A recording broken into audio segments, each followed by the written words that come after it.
हाँ जी, स्वागत है आप सभी का आपके अपने YouTube channel sky chemistry classes में। और आज की क्लास में अपन बहुत महत्वपूर्ण टॉपिक शुरू करने जा रहे हैं आवर्त सारणी से संबंधित, और वो है तत्वों के गुणधर्मों में आवर्तिता, periodicity in properties of elements. तत्वों के गुणधर्मों में आवर्तिता। तत्वों के गुणधर्मों में आवर्तिता से तात्पर्य है कि तत्वों के गुणधर्म आवर्त सारणी के साथ, यानी बाईं से दाईं ओर और ऊपर से नीचे की ओर एक निश्चित परिवर्तन दर्शाते हैं गुणधर्मों में, चाहे भौतिक गुणधर्म हो और चाहे रासायनिक गुणधर्म हो। उन सब की यहाँ बात अपन करने वाले हैं कि आवर्त सारणी के साथ तत्वों के गुणधर्म किस प्रकार से परिवर्तित होते हैं। तो वो यहाँ गुणधर्मों में आवर्तिता देखने वाले हैं, यानी भौतिक और रासायनिक गुणधर्म आवर्त सारणी में एक नियमित प्रारूप से परिवर्तित होते हैं।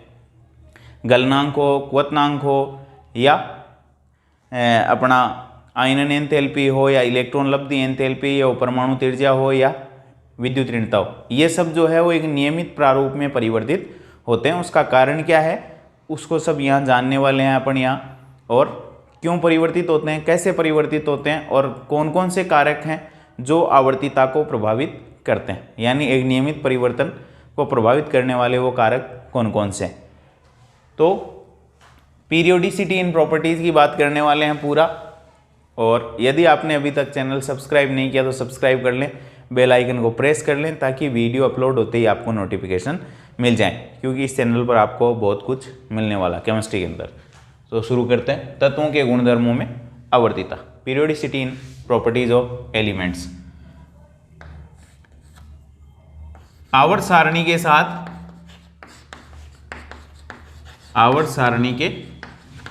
साथ यानी लेफ्ट टू राइट और अप टू डाउन, भौतिक या फिर रासायनिक गुणधर्मों में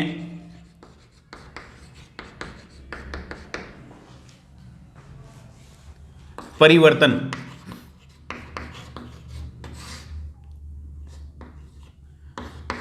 तत्वों के गुणधर्मों में आवर्तिता कहलाती है। गुणधर्मों में आवर्तिता कहलाती है। अब यहां अपन कुछ भौतिक गुणधर्म है उनके अंदर आवर्तिता देखने वाले हैं कि लेफ्ट टू राइट चलें या अप टू डाउन चलें, तो वो भौतिक गुणधर्म आवर्त सारणी के साथ क्यों, कैसे और परिवर्तित होते हैं। तो भौतिक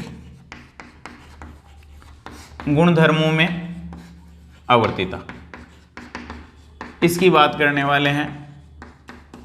और इसमें भी सबसे पहले बात करेंगे अपन परमाणु त्रिज्या की। फर्स्ट भौतिक गुणधर्म की बात करने वाले हैं परमाणु त्रिज्या, एटॉमिक रेडियस।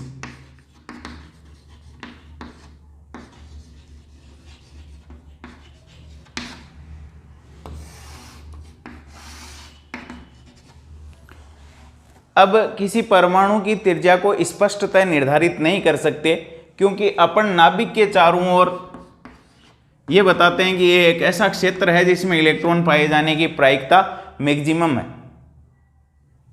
तो अपन प्रायिकता बताते हैं कि इलेक्ट्रॉन यहाँ उपस्थित होगा, अपन ये नहीं कह सकते कि इलेक्ट्रॉन यहाँ उपस्थित है। इसलिए इलेक्ट्रॉन की जब प्रायिकता अपन व्यक्त करते हैं नाभिक के चारों ओर पाए जाने की, कि यहाँ उपस्थित हो सकता है, यहाँ उपस्थित हो सकता है, यहाँ उपस्थित हो सकता है, तो वो क्षेत्र है ये जिसमें इलेक्ट्रॉन पाए जाने की संभावना अधिक है, उसको अपन ऑर्बिटल कहते हैं, कक्षक कहते हैं। तो परमाणु त्रिज्या जो है उसको अपन स्पष्टतः निर्धारित नहीं कर सकते, क्योंकि इलेक्ट्रॉन के पाए जाने की कोई निश्चित स्थान नहीं है, केवल अपन संभावना को व्यक्त करते हैं। तो यदि मैं परिभाषा देना चाहूं परमाणु त्रिज्या की, तो परमाणु के नाभिक से बाह्यतम इलेक्ट्रॉन की दूरी, ये नाभिक है और ये सबसे बाहर वाला मान लीजिए इलेक्ट्रॉन है, तो ये जो डिस्टेंस है वो एटॉमिक रेडियस कहलाती है, आर ए। लेकिन इसको किसी अकेले परमाणु की परमाणु त्रिज्या को निर्धारित नहीं कर सकते अब। क्यों? क्योंकि एक तो परमाणु का साइज जो है वो बहुत कम होता है, 10⁻⁻10 मीटर। अपन किसी गेंद की त्रिज्या को निर्धारित कर सकते हैं, लेकिन परमाणु की साइज बहुत ही सूक्ष्म होती है, बहुत छोटी होती है, इसलिए उसकी त्रिज्या को निर्धारित करना संभव नहीं है। इसके अलावा इलेक्ट्रॉन जो है नाभिक के चारों ओर किसी निश्चित स्थान पर नहीं पाए जाते, अपन केवल संभावनाओं को व्यक्त करते हैं, इसलिए भी अपन ये नहीं कह सकते कि इलेक्ट्रॉन कहाँ मौजूद है और उसकी नाभिक से दूरी माप लें। तो एक तो परमाणु का आकार बहुत छोटा है और दूसरा नाभिक के चारों ओर इलेक्ट्रॉन की पाए जाने की अपन संभावना व्यक्त करते हैं, इसलिए परमाणु त्रिज्या को अपन निर्धारित नहीं कर सकते। लेकिन यह तो हो गई कि परमाणु त्रिज्या को यदि अपन परिभाषित करना चाहें तो अपन ये कह सकते हैं बाह्यतम इलेक्ट्रॉन और नाभिक के बीच की दूरी परमाणु त्रिज्या कहलाती है।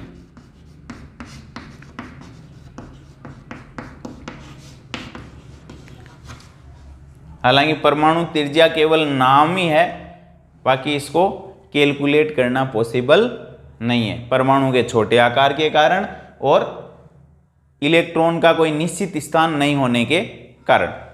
तो फिर परमाणु त्रिज्या डिसाइड कैसे होगी? परमाणु त्रिज्या को निर्धारित करने के लिए अपन सहसंयोजक त्रिज्या, धात्विक त्रिज्या और वैन डर वाल्स त्रिज्या शब्दों का इस्तेमाल करते हैं। यानी परमाणु त्रिज्या के प्रकार अपन कहें तो एक होती है सहसंयोजक त्रिज्या,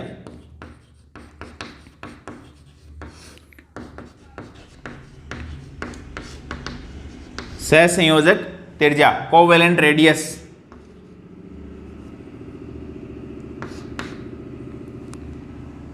अब कोवेलेंट रेडियस क्या होती है? तो सहसंयोजी आबंध से बंधे हुए, सहसंयोजी आबंध से बंधे हुए दो अधात्विक परमाणुओं के नाभिकों के बीच की दूरी का आधा। ये दो अधात्विक परमाणु हैं, क्लोरीन अधातु है, वो एक सहसंयोजी आबंध से बंधे हुए हैं, सहसंयोजी एकल आबंध से।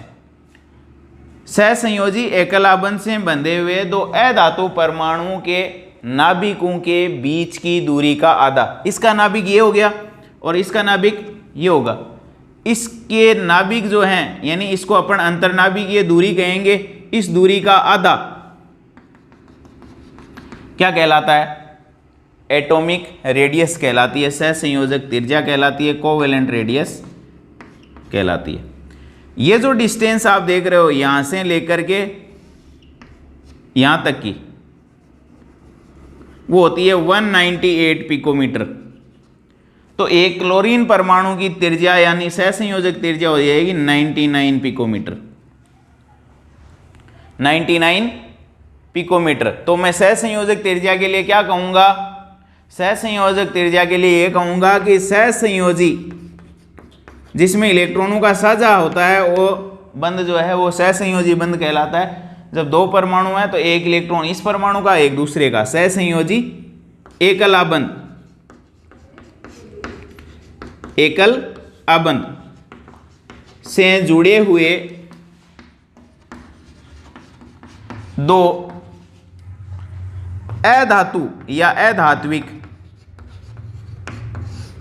परमाणुओं के बीच की अंतर्नाभिकीय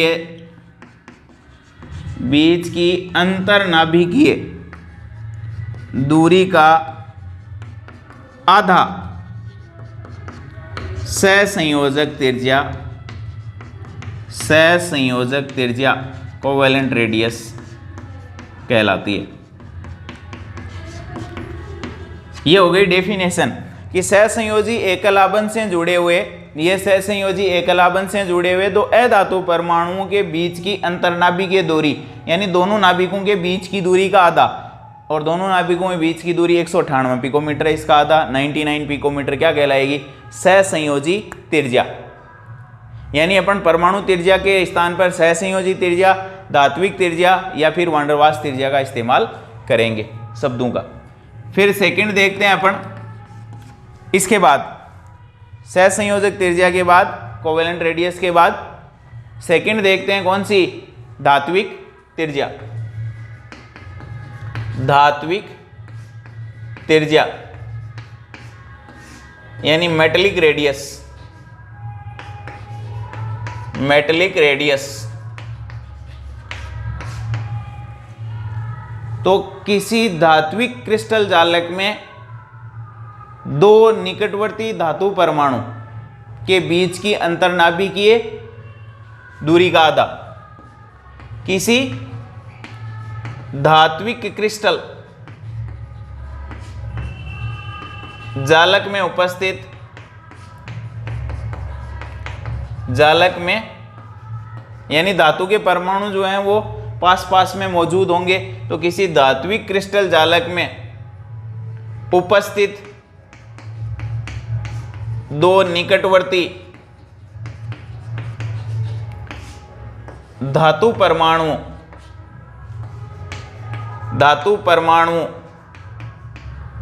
के बीच की अंतर्नाभिकीय दूरी का आधा धात्विक त्रिज्या कहलाता है। धात्विक त्रिज्या कहलाती है, कहलाता है नहीं, कहलाती है। अब दो कॉपर के क्रिस्टल जालक में कॉपर के दो परमाणुओं के बीच की दूरी, एक कॉपर परमाणु Cu, ये दूसरा कॉपर परमाणु, ये कॉपर के क्रिस्टल जालक में जहां बहुत सारे कॉपर के परमाणु उपस्थित है वहां उपस्थित है। ये दो निकटवर्ती परमाणु है, इनके बीच की अंतर्नाभिकीय दूरी यानी इस डिस्टेंस की बात हो रही है, ये होती है 256 पिकोमीटर। ये इसका आधा यानी यहां से ये डिस्टेंस इसकी बात हो रही है 128 पिकोमीटर हो जाएगी, आधी। इसको क्या कहेंगे, धात्विक त्रिज्या कहेंगे। तो दो धातु परमाणु जो निकटवर्ती धातु परमाणु है जो किसी क्रिस्टल जालक में उपस्थित है, उन निकटवर्ती धातु परमाणुओं के बीच की अंतर्नाभिकीय दूरी यानी दोनों नाभिकों के बीच का जो डिस्टेंस है उसका आधा धात्विक त्रिज्या कहलाती है। तो ये बात हुई अपनी सहसंयोजक त्रिज्या और धात्विक त्रिज्या। अब देखो नेक्स्ट देखते हैं वान डेर वाल्स त्रिज्या, आर वान डेर वाल्स। और वान डेर वाल्स त्रिज्या होती है दो भिन्न भिन्न अणुओं के, अलग अलग अणु हैं, उनके निकटवर्ती परमाणुओं के बीच की अंतर्नाभिकीय दूरी का आधा। जैसे अपने पास एक ये क्लोरीन है और ये दूसरा क्लोरीन, ये बंधे हुए आपस में। ये दूसरा अपने पास मॉलिक्यूल है,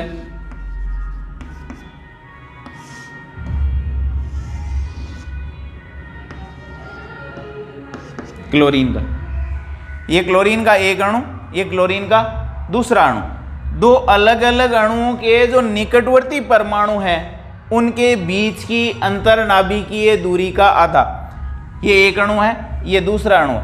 इन दोनों अणुओं के जो निकटवर्ती अनाबंधित परमाणु है, अनाबंधित कौन से हैं, ये और ये आपस में बंधित नहीं है, इनके बीच की अंतर्नाभिकीय दूरी का आधा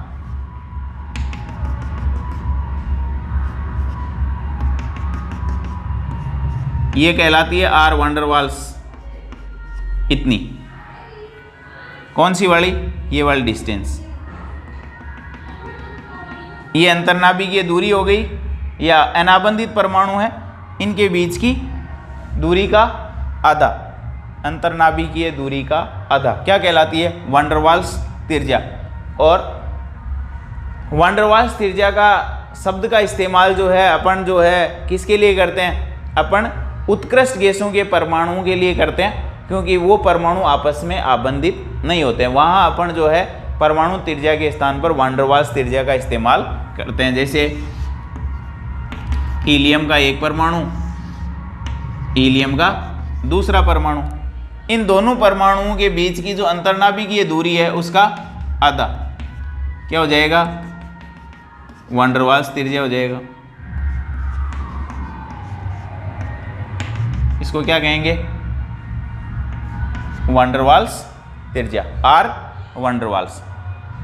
तो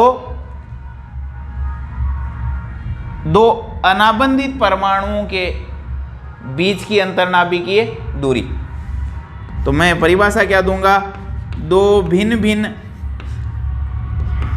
सहसंयोजी अणुओं के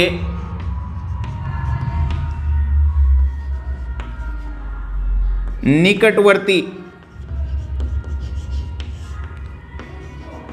अनाबंधित, निकटवर्ती ये हो गए और ये अनाबंधित भी हैं, बंधे हुए नहीं आपस में, अनाबंधित परमाणु के बीच की अंतर्नाभिकीय दूरी का आधा वान डेर वाल्स त्रिज्या, वान डेर वाल्स त्रिज्या कहलाती है। और उत्कृष्ट गैसों के लिए अपन परमाणु त्रिज्या के स्थान पर वान डेर वाल्स त्रिज्या का इस्तेमाल, शब्द का इस्तेमाल करते हैं।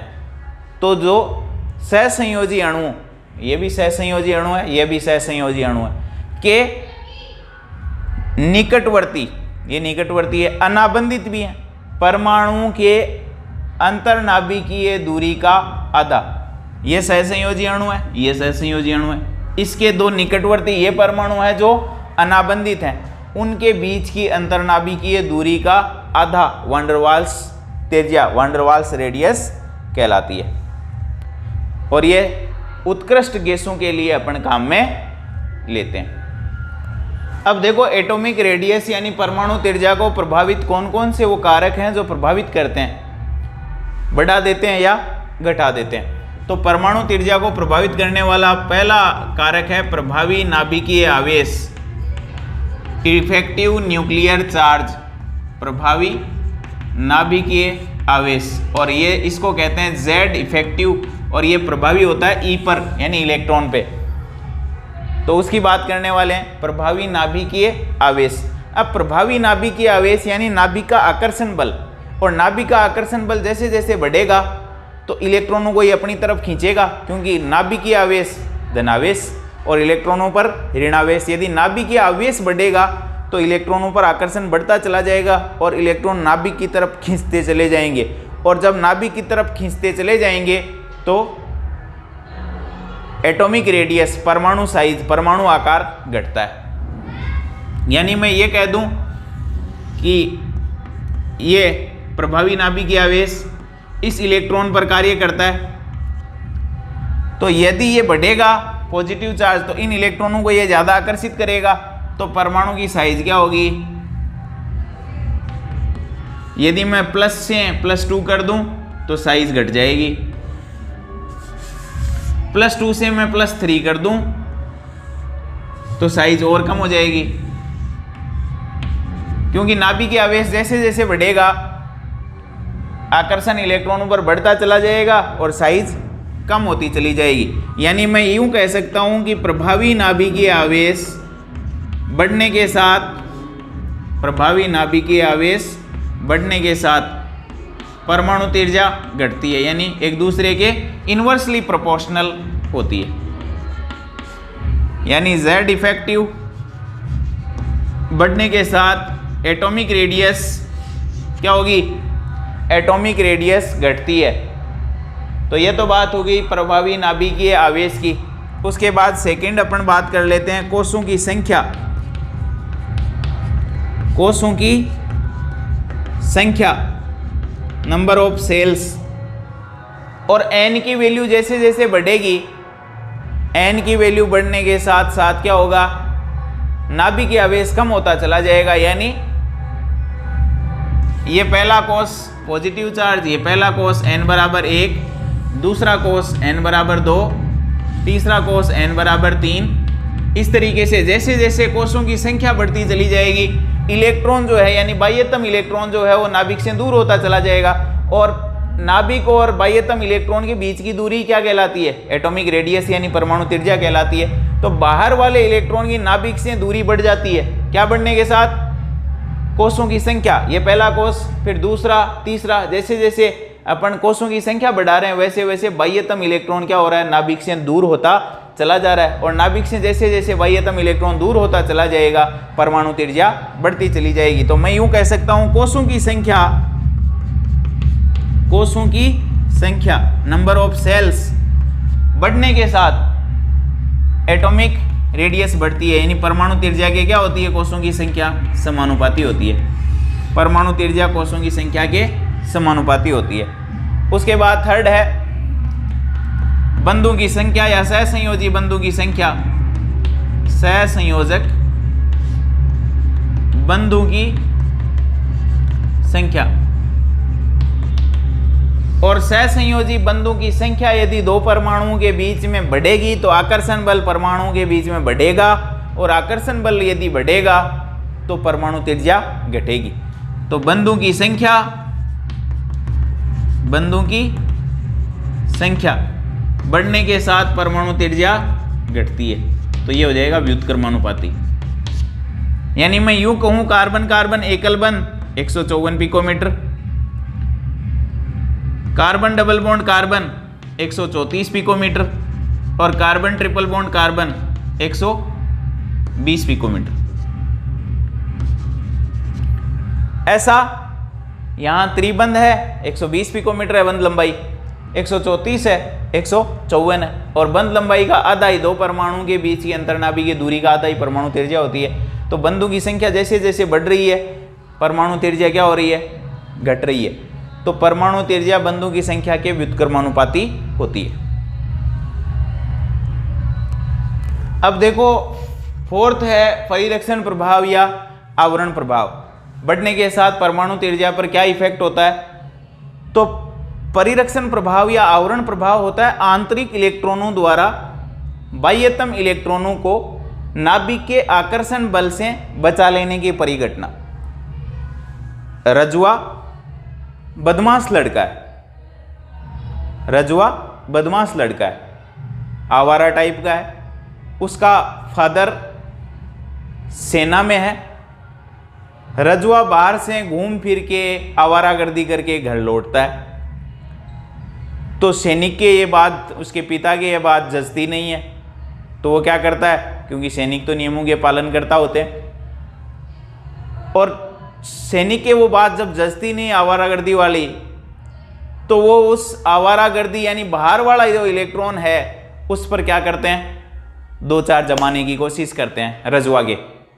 उसके अंदर जब रजुआ के उसके पिताजी जमाने वाले थे दो चार, उससे पहले उसके मम्मी जो है वो बीच में आ जाती है, रजुआ की मम्मी, और उससे क्या होगा? रजुआ और ज़्यादा आवारा हो जाएगा, आसानी से बाहर आ जा सकेगा, क्योंकि मम्मी ने क्या कर लिया है? रजुआ की मम्मी ने एक आवरण बना लिया है जो रजुआ के पापा का जो इफेक्ट लगने वाला था वो नहीं लगने दे रही, और नहीं लगने दे रही तो आवारागर्दी और बढ़ जाएगी, यानी एटॉमिक रेडियस बढ़ जाएगी, बाह्यतम इलेक्ट्रॉन की नाभिक से दूरी बढ़ जाएगी। यानी मम्मी बीच में आवरण का काम कर रही है, रजुआ गड़बड़ करके आ रहा है, फिर भी तो रजुआ और ज़्यादा गड़बड़ करेगा, क्योंकि आवरण तो बना लिया मम्मी ने। तो आवरण प्रभाव क्या कर रहा है, या परिरक्षण प्रभाव जो है वो क्या कर रहा है? बाह्यतम इलेक्ट्रॉन को नाभिक से बचा रहा है। रजुआ की मम्मी आवरण का काम कर रही है, परिरक्षण का काम कर रही है, रजुआ को यानी बाह्यतम इलेक्ट्रॉन को नाभिक से यानी सैनिक पिता से बचा रही है, और जब बचाएगी तो रजुआ और ज़्यादा आवारा हो जाएगा। तो परिरक्षण प्रभाव या आवरण प्रभाव बढ़ने के साथ क्या होगा? परमाणु त्रिज्या बढ़ती है। अब देखो ये नाभिक हो गया अपना, ये आंतरिक कोषों के इलेक्ट्रॉन हो गए, और ये बाह्यतम कोश का इलेक्ट्रॉन हो गया मान लीजिए। ये तो हो गया सैनिक पिता, और इसको अपन नाभिक कह रहे हैं। ये क्या है? आंतरिक कोशों के इलेक्ट्रॉन,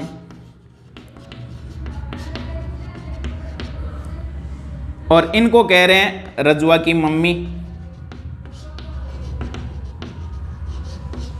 और ये ससुरा रज्वा। तो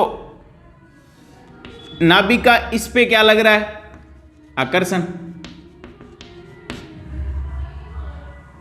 इस पे भी क्या लगेगा?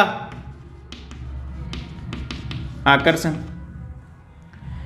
इनके और यानी मम्मी और रज्वा, यहां थोड़ा सा इसमें नियमों में अलग टाइप का है।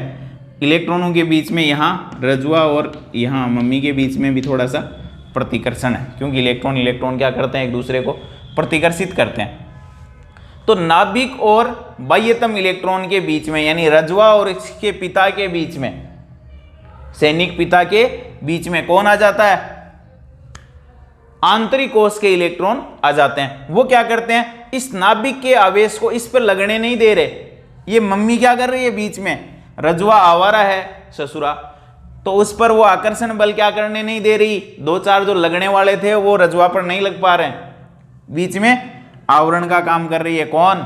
ये आंतरिक कोशों वाले इलेक्ट्रॉन, रज्वा की मम्मी। तो जब इस पर आकर्षण लगने नहीं दे रहे आंतरिक कोशों के इलेक्ट्रॉन, नाभिक को आकर्षण को यहीं रोक रहे हैं, तो रज्वा और बाहर चला जाएगा और आवारा हो जाएगा, क्योंकि नाभिक का आकर्षण तो लग ही नहीं रहा। तो परमाणु त्रिज्या, परमाणु साइज बढ़ जाएगी। तो मैं यूं कह सकता हूं, परिरक्षण प्रभाव या परिरक्षण और आवरण बना रही है किस पर? रज्वा पर। नाभिक के और रज्वा के बीच में एक आवरण का काम कर रही है। परिरक्षण भी बचाने को कहते हैं। तो परिरक्षण प्रभाव या आवरण प्रभाव बढ़ने के साथ परमाणु त्रिज्या बढ़ती है। परमाणु त्रिज्या बढ़ती है। यदि ये आकर्षण बल लग जाता, यहां आवरण प्रभाव या परिरक्षण प्रभाव नहीं होता, तो रज्वा घर से बाहर ही नहीं निकलता। दो चार लग जाते तो, लेकिन यह आवरण जो है वो लगने नहीं दे रहा, और रज्वा और ज्यादा आवारा हो रहा है, और कक्षा से क्या जा रहा है? बाहर जा रहा है, लिमिट से क्रॉस हो रहा है। तो परिरक्षण प्रभाव, आवरण प्रभाव बढ़ने के साथ परमाणु त्रिज्या क्या होती है? बढ़ जाती है।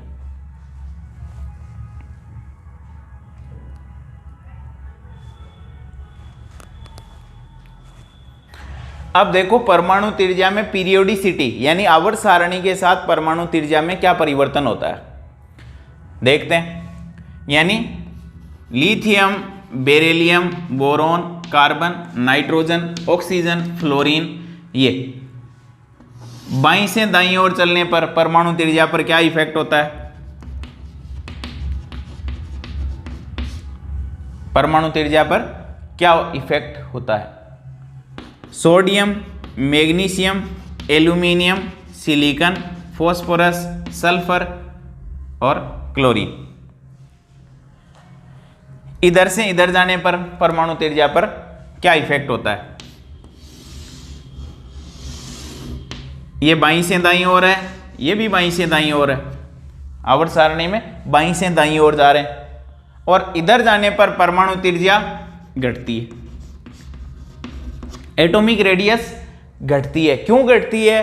क्योंकि इलेक्ट्रॉन जो है यानी नया प्रवेश करने वाला परमाणु क्रमांक बढ़ने के साथ, परमाणु संख्या बढ़ने के साथ, नया प्रवेश करने वाला इलेक्ट्रॉन जो है वो उसी कोश में प्रवेश करता रहता है, नया कोश निर्मित नहीं होता। जैसे मैं लिथियम की बात करूं तो लिथियम के पास कितने इलेक्ट्रॉन होते हैं? 3। फिर बेरिलियम के पास 4, तो के कोश में 2 आ जाते हैं, एल कोश में 2। फिर बोरॉन के पास के कोश में 2, एल में 3। फिर कार्बन के पास इसमें 2 और इसमें 4। फिर नाइट्रोजन में इसमें 2 और इसमें 5, ऐसा ही ऑक्सीजन में 6 और फ्लोरीन में 7 हो जाएगा। यानी अपन जो है के और एल